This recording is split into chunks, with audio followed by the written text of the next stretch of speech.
Look, Christian Walker being floated on the trading block is not shocking, but the ripple effect I feel like it could have on Houston's rotation is massive.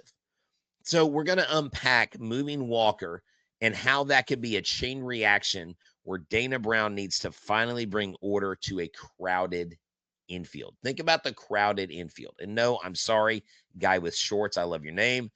And you have a picture of shorts. How apropos. Walker for Scooble, who says, no, I added that. No, that's not going to happen.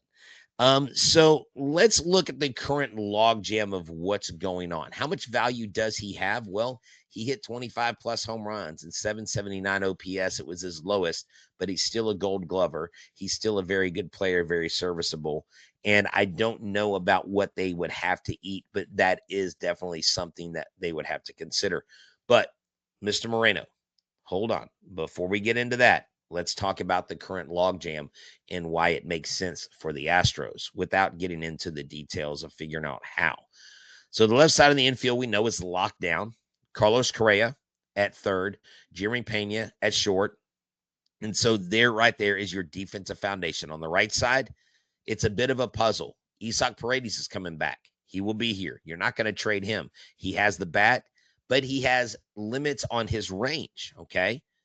For second base. So while Altuve may not be, quote unquote, elite, the best place to put him on the field is second base. Is not left field.